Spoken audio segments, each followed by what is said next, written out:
Hello दोस्तों, स्वागत है आप सभी का आपके अपने यूट्यूब चैनल प्राइम प्रभाकर पे। दोस्तों, यूपी पीसीएस प्रीलिम्स एग्ज़ाम और यहाँ तक कि अब बात होने लगी है आरओ के प्रीलिम्स एग्ज़ाम, आरओ का जो कि री एग्ज़ाम होना है। इन सब के एग्ज़ाम डेट को लेकर तो सारे लोग बात कर रहे हैं, यूट्यूब पे बहुत सारे वीडियोज़ आ रहे हैं। आज मैं उससे इतर हट के थोड़ा सा बात करने वाला हूँ। जो हम सब एस्पायरेंट हैं यूपीपीएससी आयोग की, ठीक है, उनकी मेंटल हेल्थ पे हमें पता नहीं चलता। कई बार आप साइकोलॉजी में अगर आपने चीज़ें पढ़ी होंगी थोड़ा बहुत, तो आपको पता है साइकोलॉजी में कई बार हम मानसिक रूप से बीमार तो हो रहे होते हैं, बीमार हो जाते हैं तो हमें पता चलता है, लेकिन जब बीमार हो रहे होते तो हमें उसका अंदाज़ा नहीं होता है, ठीक है। लेकिन रियलिटी ये है कि इस समय यूपी पीसीएस के खासकर कैंडिडेट, जो कि मैक्सिमम वो लोग भी हैं जो आरओ का भी री एग्ज़ाम देंगे, प्रीलिम्स देंगे, वो सब मेंटल हेल्थ का शिकार हो रहे हैं। यानी कि उन सब की मेंटल हेल्थ ख़राब हो रही है। किस लिए ख़राब हो रही है? क्योंकि वो ऊहापोह की स्थिति में है। ऊहापोह की क्यों? क्योंकि एग्ज़ाम आपको अगर पिछले 15 दिन से आप फॉलो कर रहे हैं तो आपको पता होगा पिछले 15 दिन से क्या चल रहा है कि 27 को एग्ज़ाम होगा, नहीं होगा, होगा, नहीं होगा। फिर खबर आती नहीं दिसंबर में होगा, फिर खबर होता दिसंबर में भी नहीं होगा, मार्च अप्रैल में होगा। फिर कहते हैं मार्च अप्रैल में भी नहीं होगा।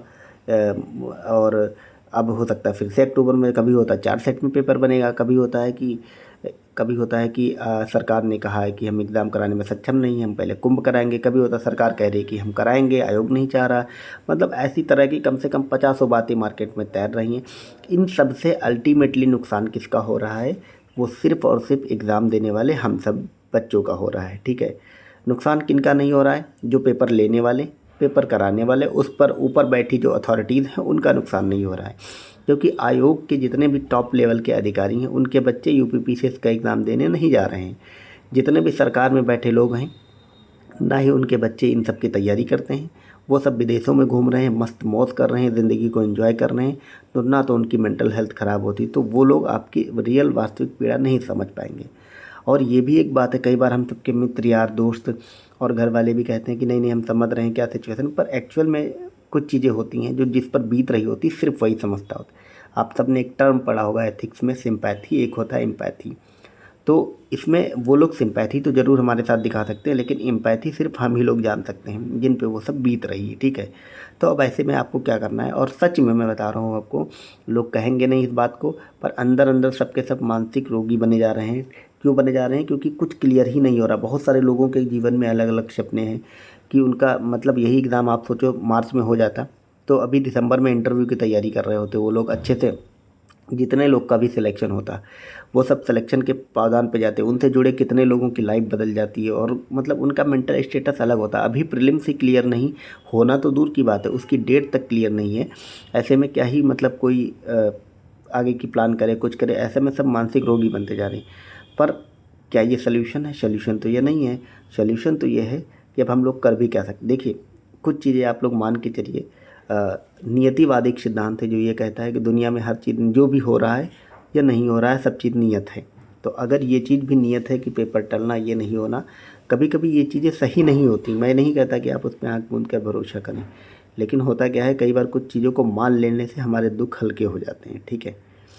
आप मान के चलो ये चीज़ होना था, हमारे जीवन में ये सब चीज़ें आनी थी, तो ये चीज़ें अपने हाथ में नहीं। और जो अपने हाथ में चीज़ें नहीं हैं उन पर ज़्यादा मतलब फ़ोकस करने की बजाय जो अपने हाथ में उन पर फ़ोकस किया जाए। अपने हाथ में फ़ोकस ये किया जाए कि अब इतने ऊहापोह में इतना ज़्यादा समय बर्बाद हो गया, ये सब हो गया है, तो अब जब भी एग्ज़ाम हो, मैंने तो आपको बता दिया एक भी दूसरा वीडियो बना करके कि आपका एग्ज़ाम दिसंबर में होगा, ठीक है।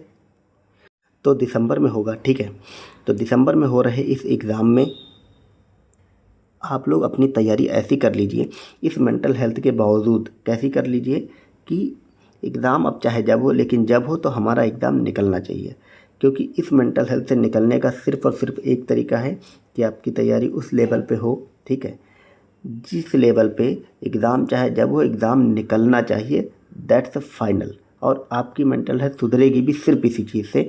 उसके लिए आप, वही बात है कि आप अपने आप को समझाने के लिए कुछ भी बोल दें कि नहीं ऐसे नहीं, वैसे ये नहीं, वो मैं मैनेज कर लूँगा, पर एक्चुअल में मैनेज होता नहीं। अंदर अंदर हम सब अपने अंदर से घुट रहे हैं।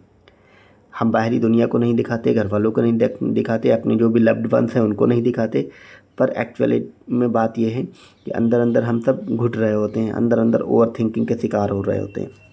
अब जितना भी ये ऊहा-पोह की स्थिति बनी है, इसमें सिर्फ़ एक चीज़ हो रही है कि हम सब ऊहा-पोह के शिकार हैं और इससे अंततः और पूरी तरह से हम लोग तभी निकलेंगे जब हमारा एग्ज़ाम क्वालीफाई हो जाएगा। एग्ज़ाम तो इसीलिए मेरा बस सिर्फ़ इससे निकलना, मैं कोई भी ये उस तरह की मोटिवेशनल बातें नहीं कर रहा हूँ यहाँ पे, ना ही करूँगा कि आप ये करिए, वो करिए, आप क्या नहीं कर सकते, आपके अंदर तो पावर है, सुप्रीम पावर, फलाने ढमाके, इस टाइप की बातें मैं नहीं करूँगा। मैं सिर्फ़ एक बात कह रहा हूँ, आप अपनी तैयारी इतनी मतलब मेंटल मुश्किलों के बावजूद भी उस तरह से रखिए कि एग्ज़ाम जब भी हो आपका एग्ज़ाम निकलना चाहिए, दैट्स द फाइनल, सिर्फ़ ये बात है। और जिस दिन एग्ज़ाम निकलेगा आप देखेंगे ये सारी मेंटल हेल्थ मतलब वाली प्रॉब्लम दूर हो जाएगी, आप अंदर से बहुत हैप्पी फील करेंगे और जीवन सब अच्छा चलने लगेगा।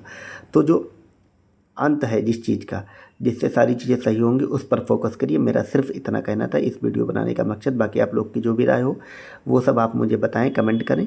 और कुछ लोग आके उल्टा पुल्टा भी बोलने लगते हैं, मतलब गलत वलत, कि हाँ इसमें क्या नया बता दियो ये वो करके, तो उन लोग का भी स्वागत है। आपको जो मन हो बोलिए, अपनी राय रखिए। Thank you so much.